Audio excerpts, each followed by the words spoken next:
Ndeko Gérard Jekoko Mulumba, vice-gouverneur de la ville-province à Kinshasa, l'un de vous est en train de regretter de vos propos tenus à l'endroit du vice-premier ministre, ministre de l'Intérieur, qui est d'office la bouche ou l'exécution du chef de l'État, parce que c'est lui qui est le patron de la République démocratique du Congo.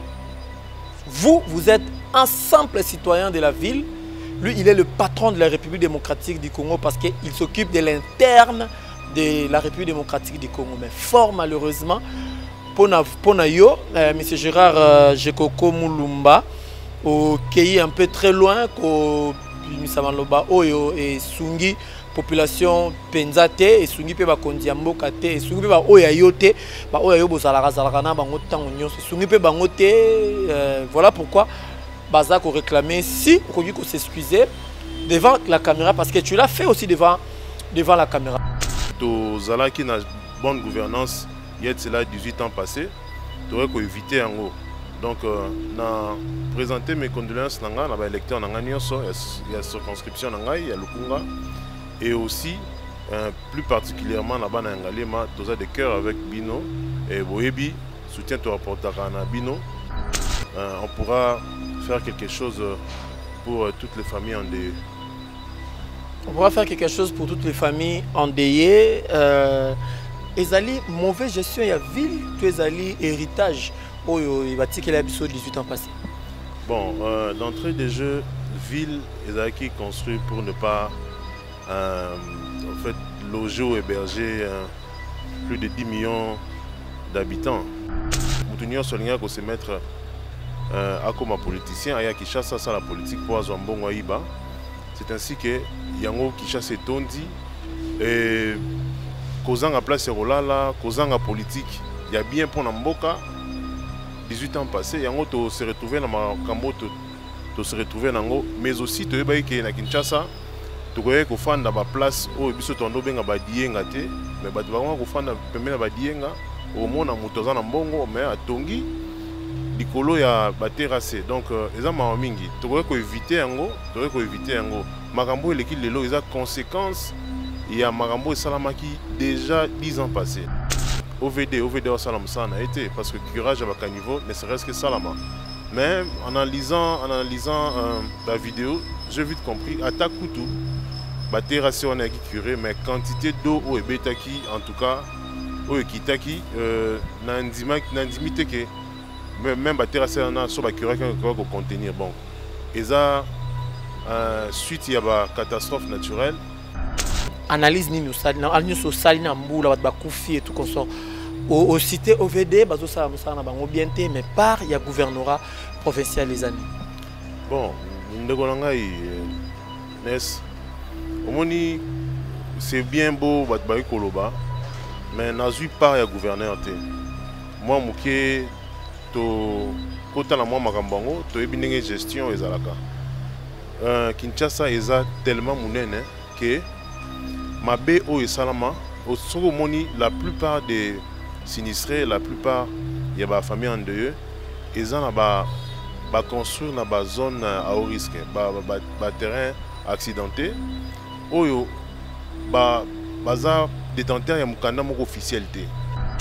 Tous en Safricas, tous en OVD, tous en Office des routes, tous en la structure Moussous, tous en INBTP, Institut national des travaux, des bâtiments et travaux publics. Ou bien informer, former plutôt, enseigner, former ingénieurs en construction. Il y a des chaussées, il y a des ponts, il y a des ndako tout comme ça.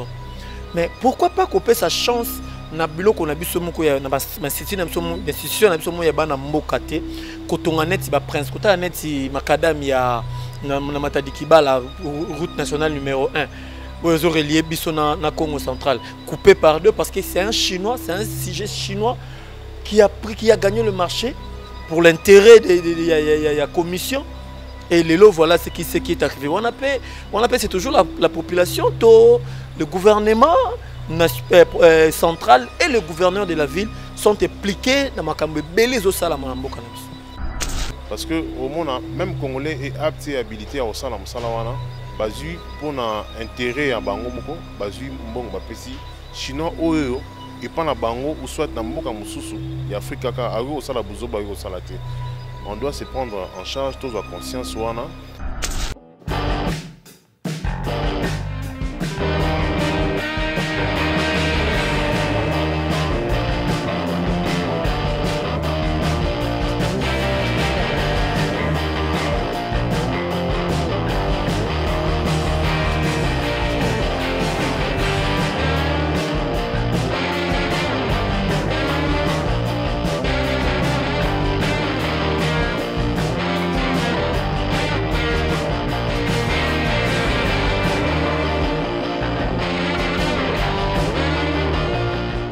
Fidèles téléspectateurs, bonjour. Bonjour, bonsoir. Ça dépend de l'heure à laquelle vous nous suivez, de partout où vous êtes.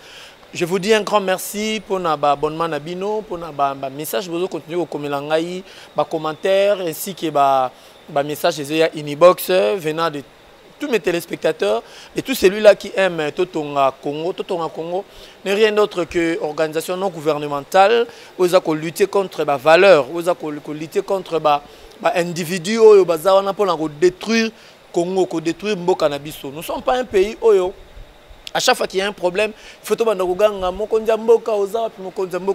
sommes un pays où Moutounio surtout dans le domaine azali, il peut être là pour nous comme ma pierre na yemoko pour nous tonga Congo na biso. Les autres qui Nigeria wana avec la capacité na ngo potentialité na ngo surtout, il y a des individus au télémaki balobi non, on doit construire notre pays le Nigeria puis construire ngo les va changer même capitale et longwa sike zalaka et ya isika mususu parce que les individus ont pris conscience, ont compris que le Congo le Nigeria nous appartient. Bisopé, tout en Congo, ezali état d'esprit. Ezali, y a biso, maman Rachel Ngoïté, ezali y a biso papa Kyungute, ezali y a biso Ness Lutetete, ezali y a biso Starly Limate, ezali y a biso Fabrice Kanga le grand Jogote, ezali y a biso te. Mais tout en Congo, ezali y a ba Congolais nyonso tu. Oza en Afrique, oza en Europe, oza en Asie, oza en Océanie, oza la oza tout en Congo, ezali il y a Bisso Nyonso. Fidèles téléspectateurs, je reçois pour vous aujourd'hui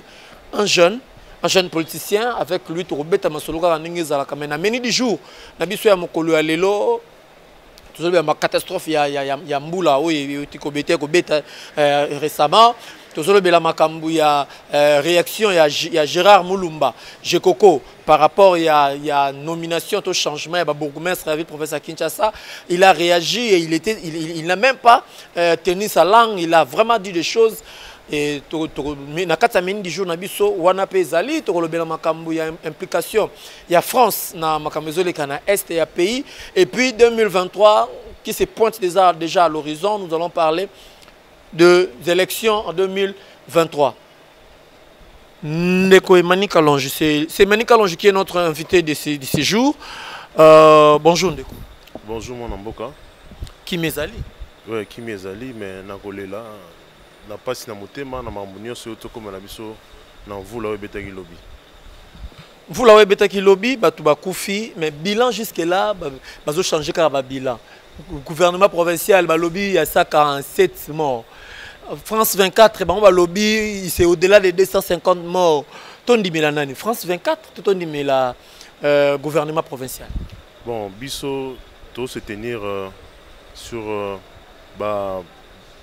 oyo information oyo gouvernement provincial a eu au travers ya bourgmestre naye parce que d'une manière officielle eza bourgmestre ndem communiquera pour être gouverneur ameka kosala un peu un rapport d'une manière générale na oyo leki na ville naye donc on s'en tient sur effectif au pesaki par rapport à disparu na gouvernement provincial et puis sur le corps sans vie oyo bourgmestre va enregistrer. Donc on s'en tient sur le résultat officiel. Il y a un ministère, il y a un gouvernement provincial oyo moi Mboka Gentini Ngobela zo diriger. Mais dans la circonscription à Lukunga, on a enregistré beaucoup de cas, plus de 58 morts et affecté au perdre électeurs ébélés. Ébélés parce que sur toute la ville de Kinshasa, c'est Ngalema qui a plus perdu. Bisoto perdre vraiment bandeko na biso oyo balalaki na espoir ya kolamuka lobby, mais hélas l'inévitable est arrivé. Oyo tokoki koéviter soki tozalaki na bonne gouvernance il y a cela 18 ans passés, tokoki koéviter yango. Donc na présenter mes condoléances na nga na ba électeurs na nga nyonso ya circonscription na ngai ya Lukunga, et aussi plus particulièrement na bana Ngalema toza de cœur avec Bino et Boyebi soutien to apportera na Bino, et j'espère qu'avec le bourgmestre en place, Dieu merci, Maïba Zilonga, on pourra faire quelque chose pour toutes les familles endeuillées. On pourra faire quelque chose pour toutes les familles endeuillées. Ezali mauvaise gestion ya ville, tu ezali héritage oyo ibatiki la biso 18 ans passés. Bon, d'entrée des jeux, ville ezaki construit pour ne pas en fait loger ou héberger plus de 10 millions d'habitants. Et exode rural et au salake nous allons côté batbalin sous ko cultiver. Pourquoi? Parce que politique et comment qui moi gagne pain facile, moutonio solinga ko se mettre à comme politicien aya qui chasse ça la politique pour azambongo iba.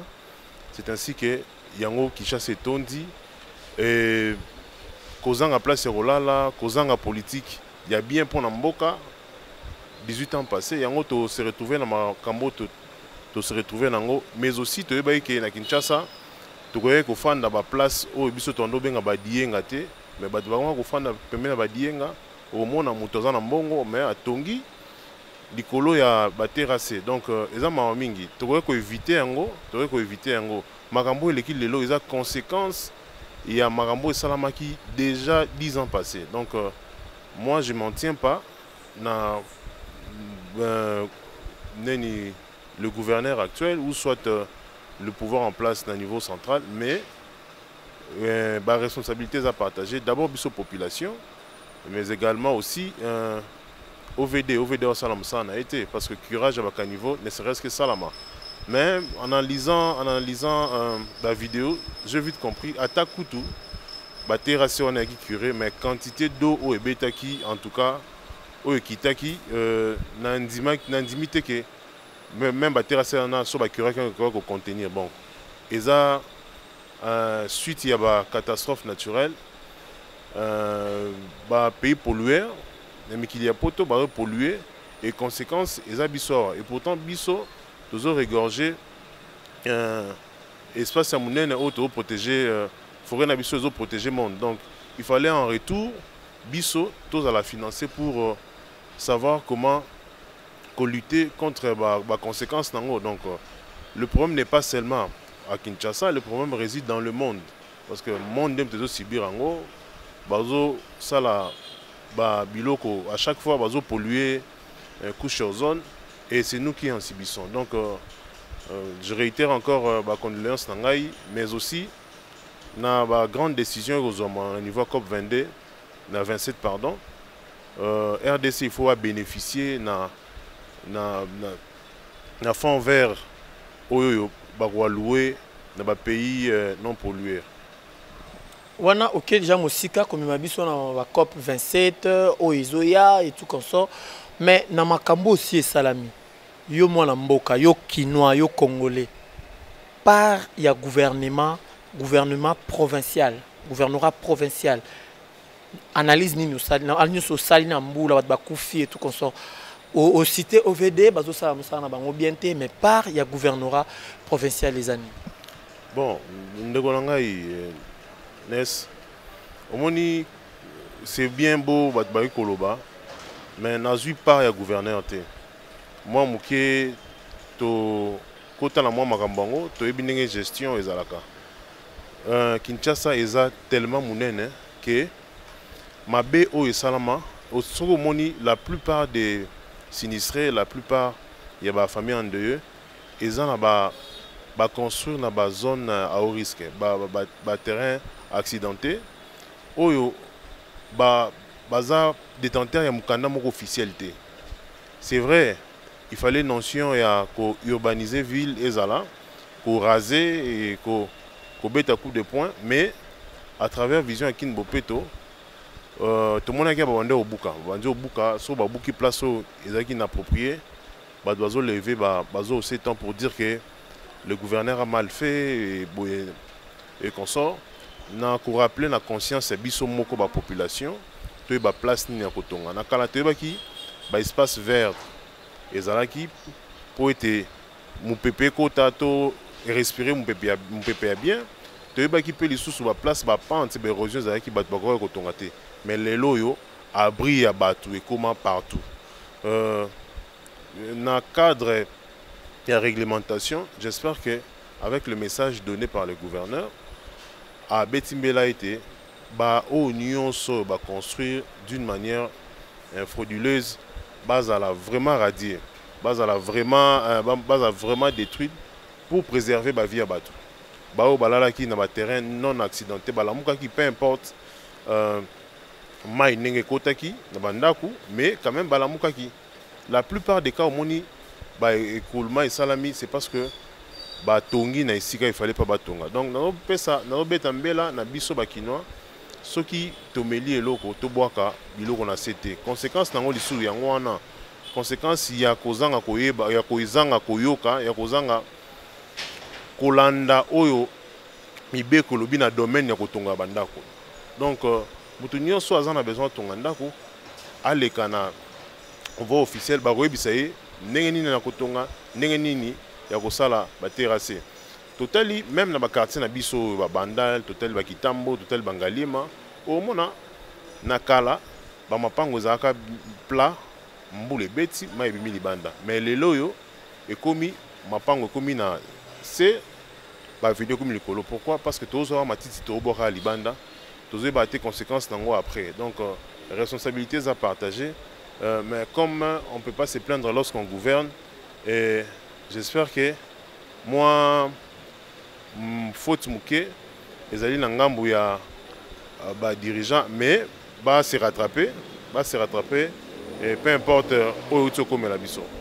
Va se rattraper, tous en Safricaz, tous en OVD, tous en Office des routes, tous en la structure Moussous, tous en INBTP, Institut national des travaux, des bâtiments et travaux publics. Ou bien informer, former plutôt, enseigner, former, ingénieur en construction. Il y a chaussée, il y a pont, il y a ndako tout comme ça.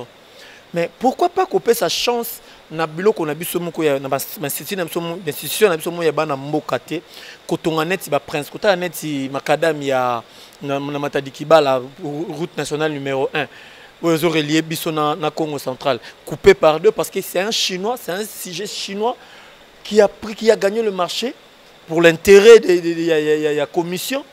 Et les lots, voilà ce qui est arrivé. On appelle c'est toujours la population, le gouvernement central et le gouverneur de la ville sont impliqués dans ma cambe belé au salamambo cannabis. Oui, des commerçants en tout cas, na moi boania obimisi na motuna na yo, na souligné le moni dans tout et pour tout, mokondiambo ka Félix Antoine Tshisekedi Tshilombo a za benza côté les melao et telle corruption. En fait, ils ont un virus onezo kolia ba cerveau ou soit mitema ya ba congolais parce que au monde même congolais est apte et habilité à osala musala wana bazu pour na intérêt ya bango moko bazu mbongo ba pesi chinois oyo et pas na bango ou soit na mboka mususu ya Afrika ka ago osala buzoba yo osala te. On doit se prendre en charge tous à conscience wana ya koyeba d'abord ko lutter contre la corruption mais aussi ya ko leka na niveau ya passation à marché bas à l'appel d'offres bas les meilleurs d'entre eux bas pona en dehors il y a exécution il y a travaux tout dans bureau d'études des alliés il y a bureau de contrôle des alliés oyo à chaque fois et betaka et ya ko surveiller travaux exécution sur le terrain. Donc il faut tout l'ingana au Congo. Ndengo lobaki wana na ebandeli, il faut tout dans la bolingo ya Congo, ndenge ba Nigeria ba na bolingo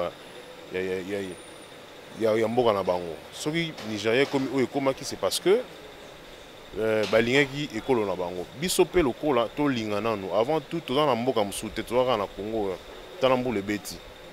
tokende wapi toka na mboka na biso to na place okende te d'où ceux qui vraiment toki na bolingo ya Congo ba pesi yo mbongo ya kotonga nzela sala yango banza ete bandeko na yo bazali na se et ceux qui otongi yango bien te mbula soki beti ndako kokoya bandeko no ba kufa donc vraiment au niveau ya ba décideur to longolana no mitu na biso ko se servir to servir mboka parce que au-delà de tout ceux qui au championnat tribunal au tribunal nzambe ezali yozo monisa congolais pasi mais ba bana na bazali bana na bazali ba génération bazali oyo kotika na Congo ba souffrir donc bolingo ya Congo et les canyons par rapport à makambo zolo bolingo ya Congo et les canyons par il y a gouvernement ma camion sur l'équipe ba mort ba ndako e bukani perte en visimaire perte belé salami wana ailleurs ba continue sur bazo ko gérer ce secteur wana faut pas démissionner alors pas na biso ndeko ngai na ndimite que papa nyonso peu importe ma be moi na e kozala ndenge akoki kozala akoki kolinga moi libebi ya mwana na e de la même façon que gouvernement akoki kosa elo moko epo eboma population na e non ndeto to loba biloko tozali kaka kosi gouvernement tango lobi gouvernement ko ndima ko bibebi ya population na e tango bateki be ya ngaliema esika oyo fleuve fallait se reposaka ce qui fleuve mati et pe makana be ya ngaliema oza na sima etex Africa tango bateki yango balingi Congo to balingi Congo te bon yango tozoloba en fait kimoyimi oso tokoloba ngo bon na lingala mutema mabe lokoso ya mbongo pona ko misalela ye moko kobosa na bolingo ya Congo yango wana tozotelemela genre nyonso ba population yango na ko anticiper yo jeune yo mtu ba mesana opesa o polo 5000 francs tala bato bo ponaka bazo somba mapangu ono ya 5000 francs wana bazo somba bomoyi na yo bazo somba venir abato tala ba oyo nyonso oyo ba dirigeant biso avant ono ya polo ono ya kepi bazo sala mambo oyo il fallait pas basala bazo teka ba espace vert bazo retenir même pas compte na survie à la population d'une manière environnementale mais aussi bazo s'en foudre na avenir et à lobby donc il faut sanctions à là donc na bande a été responsabilité politique ezali batouana tozana ba organe oyo ko sanctionner bango parce que peuple osala nini c'est vrai bazo sala mais justice ezali justice ça na e Assemblée nationale ezali ya ko sanctionner bazo sala mabe Assemblée provinciale ezali ceux qui ministre provincial moko soit gouverneur asali mabe ya ko sanctionner bango omoni ete ceux qui ba sanctionner te c'est que complicité moko ezali na kati wana na yango tous a conscience anticiper ya koyeba nani yango oyo tokoki kotia na esika aseyela mboka to amisalela ye moko Assemblée provinciale qui peut sanctionner Gentini Ngobila parce que ben capacité à gérance ya vie province à Kinshasa ça s'est fait voir à l'œil nu. Assemblée provinciale est-ce que dans mon assemblée provinciale la vie province à Kinshasa ils sont capables de sanctionner le gouvernement. Bon boyebi na niveau oyoté le gouverneur Gentini Ngobila qui état et ville te ba ki fulu solo Kinshasa otambola solo mutu nyonso azo réclamer mais au moins la volonté de bien faire sur l'équipe limité au monde où l'équipe a placé au fou les alaki solo wana ezali soute donc volonté wana ezali tellement que de akutaki li douceur zaki makasi azoluka un peu à remonter pente na ndenge zalaka et na makambo o aza confronté nango na ba moyen oyo koki kolanda pour faire suivre la politique nae ezoko kanate mais azosala moins makasi.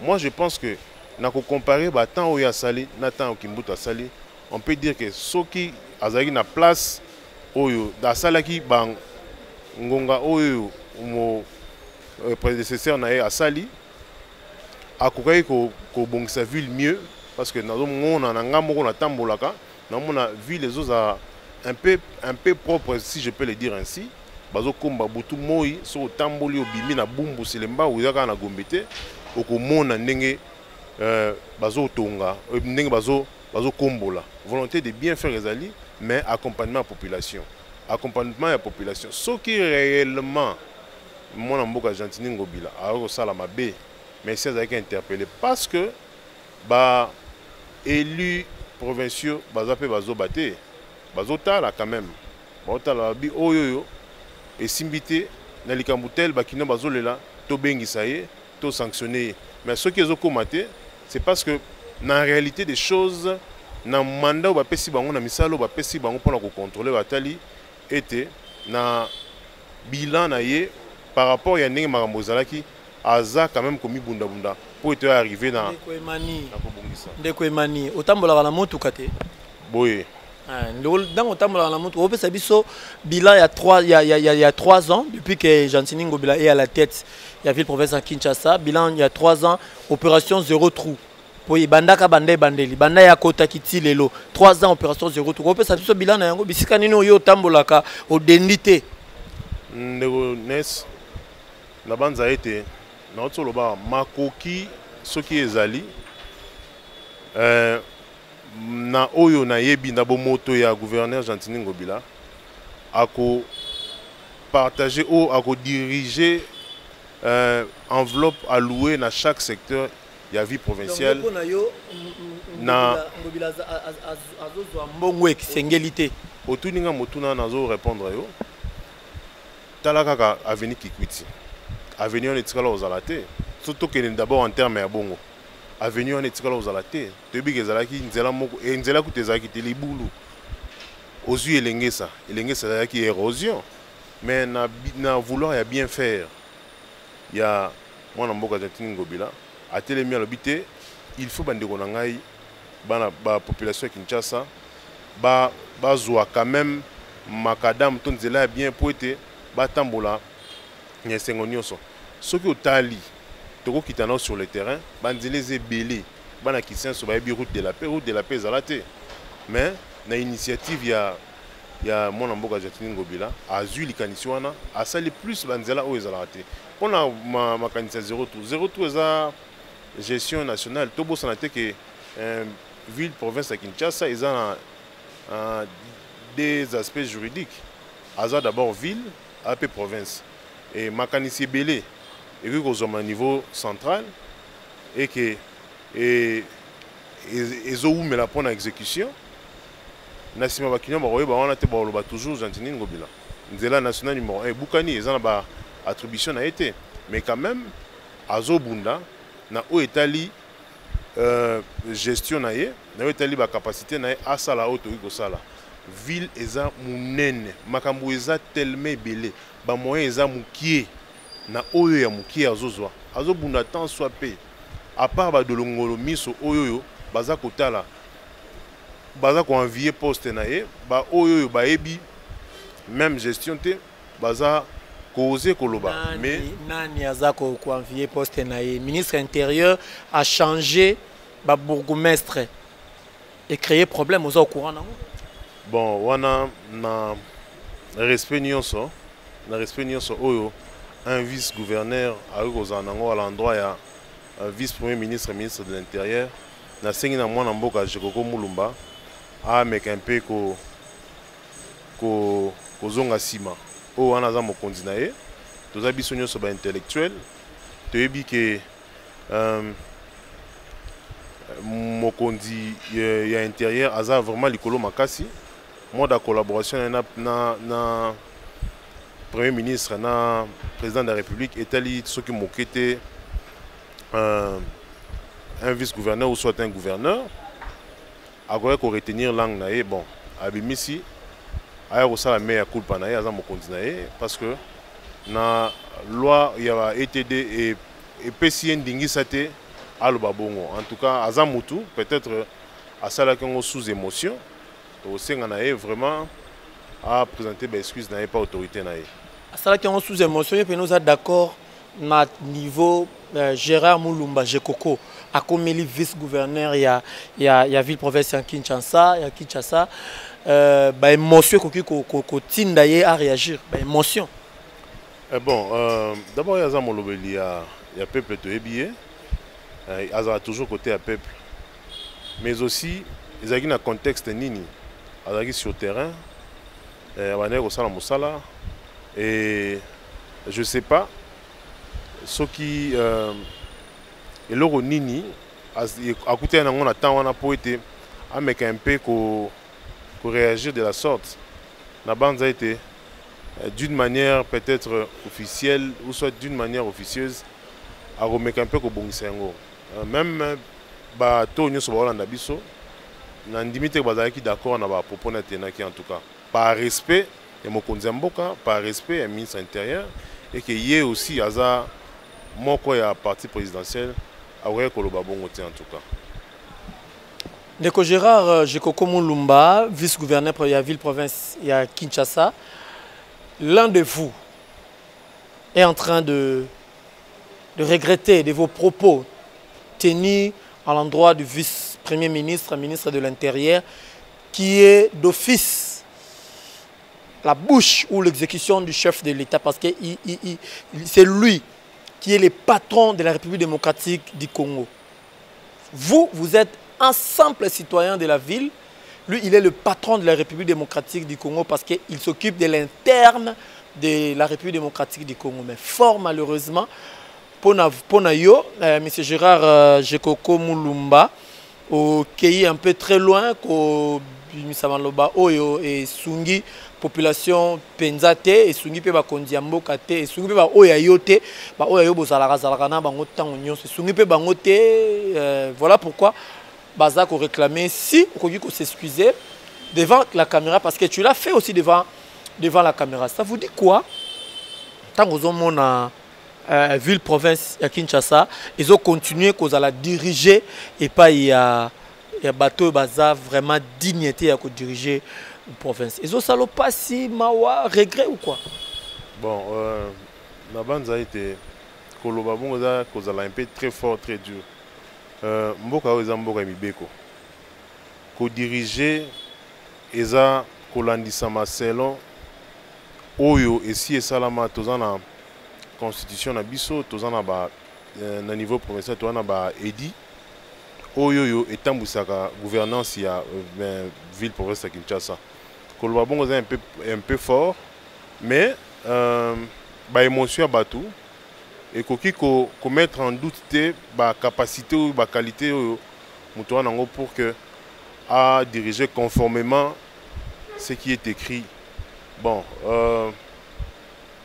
na banza été na bangonga oyoyo qui chasse ezui mon amboka Argentine Ngobila et comprendre quand même volonté na ya vouloir bien faire parce que aya ko yibate azadi na mbongo avant ko mawana na moni combien à s'investir na mbongo na personnel à cause ko bunda butu pe mo ipo te Kinshasa ezala toujours ville moko respecté tout le monde ba minda chaque pourquoi to tambola or minda na to bosana teza na bokasi ya gouverneur Argentine Ngobila azocha na ba grandes artères nyonso 24 to monaki bah, il passe également et Lumumba et consort. Donc, moi, volonté, on est ali.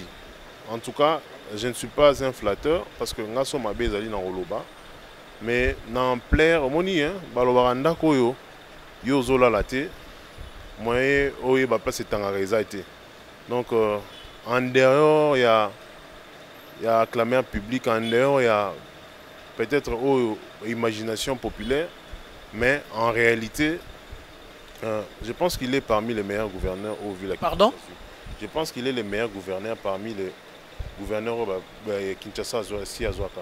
Il est plus que Kimbuta? Oui, je peux l'affirmer au effort qu'il est plus que Kimbuta. Il est plus que Kimbembe Mazoum? Ben oui, parce que en temps, il y a Kimbembe, Azagina, Moulongo Sambo, il y a des responsabilités au thé.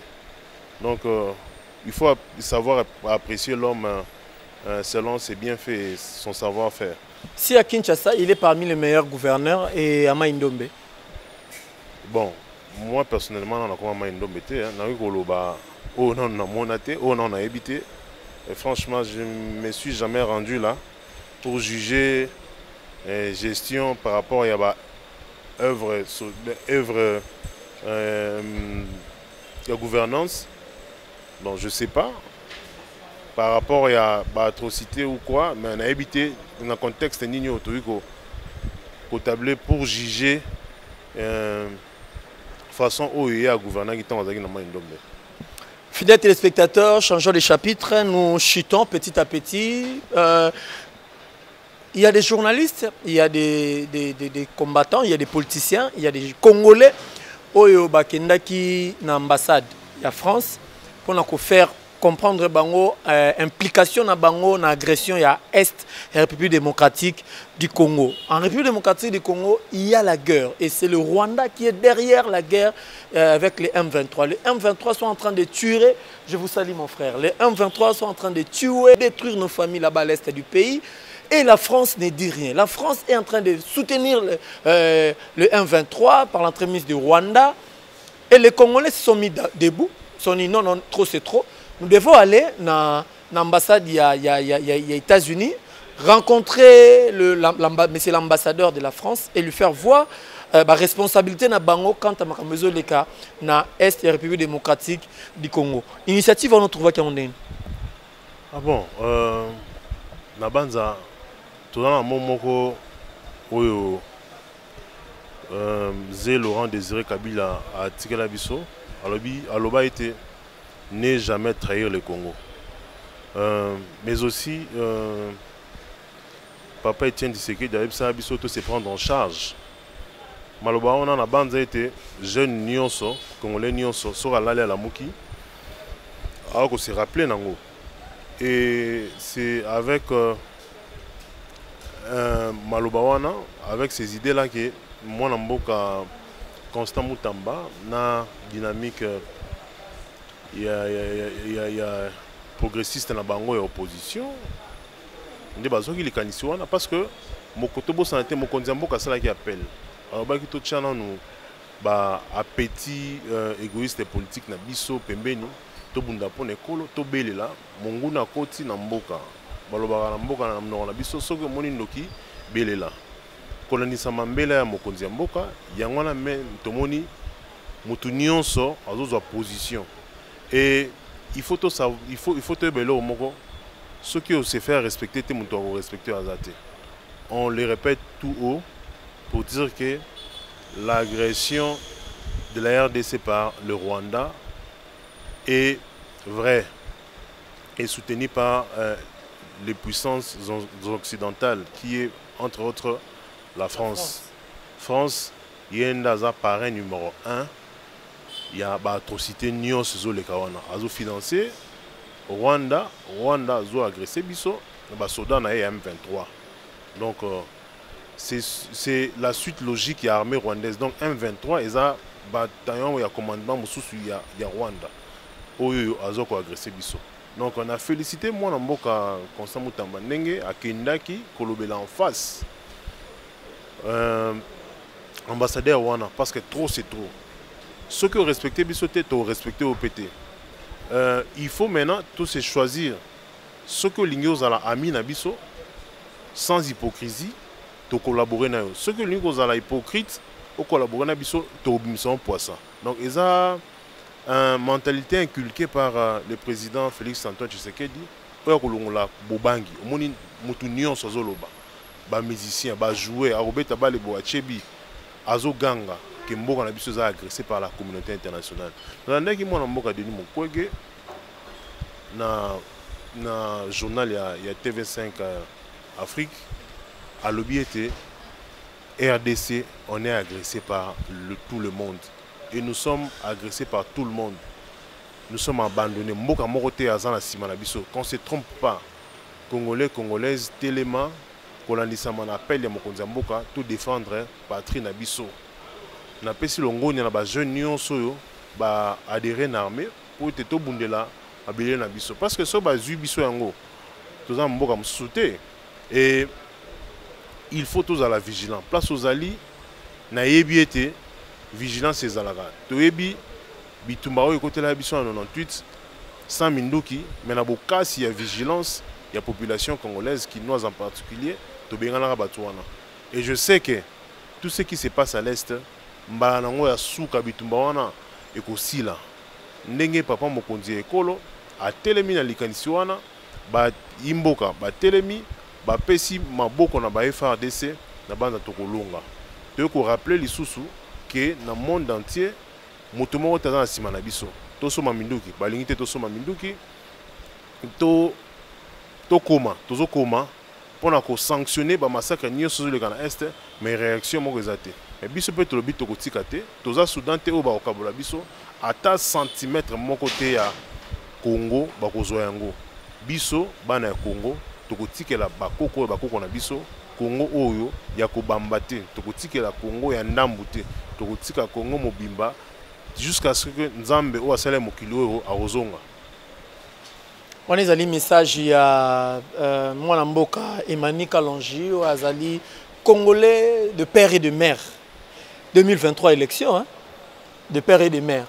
2023 élection. Est-ce que vous assurez élection ezali, vous assure na challenge entre Félix Tshisekedi na Batunyo surtout baroya pona ko luka présidentiel?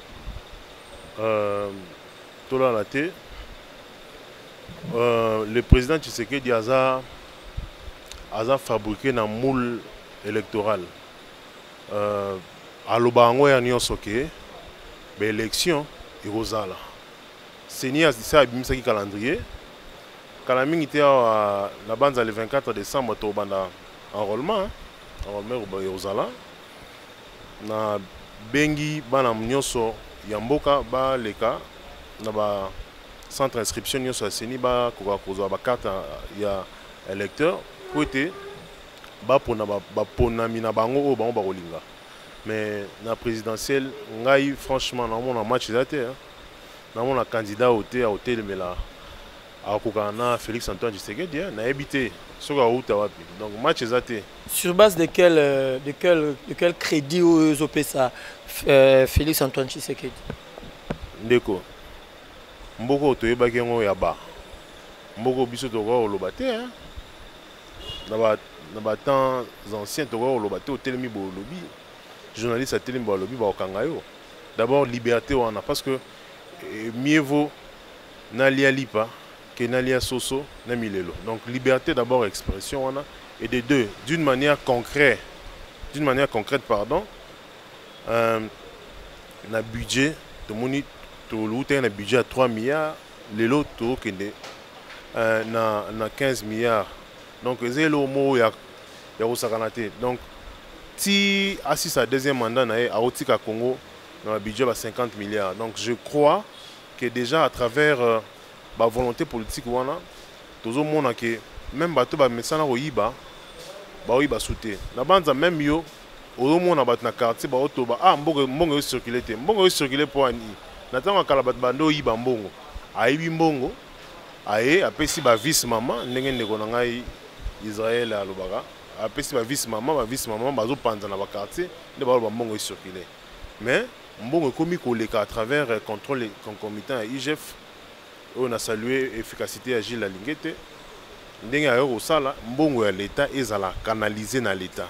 Ce que zu yango malgré que bitumba na ezoko bakaka moi ba miyiba mike bazali mais mbongo ekomi vraiment kokota na libenge ya l'État. Et na banza na budget o na exécution ya 15 milliards oyo tokomi nango déjà si tokota mois d'avril tout le monde va retomber nango na panier ménagère. Naïbi qui va donner la 15 milliards, mais tout le monde est le côté. Bon, exécution, il y a la loi des finances et au salama bien été. Pourquoi? Parce que les députés à l'Okoso, les autorités budgétaires, l'inga quitté, réduire le train de vie pour que la population va retomber. La bande a été avant le 31, le président Rosenga, dans l'institution Oyo. Baza concerné dans le budget, on a un peu réduire le train de vie dans le projet. La population a un peu sentir moins poids moins et 5 que tout comme na 15 milliards, tout le monde a quand même un bilan qui quitte, tout le monde a quand même que possibilité il y a quotidien d'abord que là si bien que gratuitement c'est mes ali, mon ko ya y a un bilan, il y a Mokonzi Mboka. Et la bande a été, avec la volonté que le président a, de relever Pantouana. Tout comme la souka fidèles téléspectateurs, nous avons passé un bon moment avec le cher Congolais de père et de mère Emani Kalonji. Vous avez le droit de nous écrire, de nous appeler, de demander le numéro même d'Emani si vous en avez besoin. Et vous avez aussi le droit de nous faire des remarques. Là, c'est votre droit. Donc, parce que nous sommes là pour faire que ce que vous nous demandez. Nous cherchons l'information pour vous, nous traitons l'information pour vous et nous diffusons l'information pour vous. Mais nous sommes que de simples serviteurs au bino, aux autres la bisoto c'est la bino, mon sala. Nous demandons aux Congolais, aux vrais patriotes, aux Boza de partout Bozali dans le monde, Totonga Congo. Totonga Congo, ajouter un pierre nayo pour permettre boyebi na meka ko tunu mo muke mutuna oyo ndeko Emani et ça la ka ndenge nini komona ba congolais ya diaspora kozwa décision ko ya kotonga na mboka na ye kosunga wana du côté diaspora mais ça la ko ndenge nini komona ba congolais oyo baza awa na kati ya République démocratique Congo kozwa mbongo ya kimoyibi ko kende kosomba libanda ça la passe ndeko na ngai ça la passe parce que au moins si vous avez pas nayo vous avez créé un emploi le lobby aux la tête famille ne bénéficier mais si vous n'avez pas mundele dans la culture impôt si vous savez l'autre abot la onda kuana to tonga Congo ezai que ceux qui toqué ko luka ndenge bande wana biso diaspora bazalaka baye batongi yawa en tout cas et ça la bien à encourager congolais sur diaspora oyoyo azwaka likanisi ya kotonga na se malila obima 5 heures ake koluka mbongo pour investir akoya ko investir awa na mboka na ye vraiment totonga Congo eza mbela na biso nyonso mbela na yo mwana diaspora ya États-Unis ya Europe ya Afrique to banza été place tokei eza pa na biso za Congo o nyonso tokozwa to memango pour to bongisa Congo Totonga Congo. Oh, nous sommes kuna yaka nango poto tonga Congo ensemble na bino.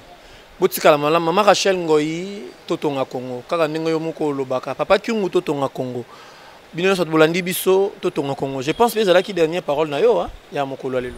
Bon, dernière parole na ngai dernière parole ezake jeune nyonso télément place oza.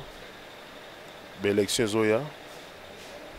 Keba polo, keba na 5 000 francs, vous êtes capable de faire comme député, vous êtes capable de faire comme ministre. Naebi, oyo nini za potentialité oyo ya jeunesse congolaise, oyo nini chaque jeune na domaine nae est capable de ça là. To sanctionner bango. Tout député moroté à moins de 45 ans robima. Papa na nyo soto tinda bango na retraite. To tinda bango na retraite. Botika la malam. Au revoir.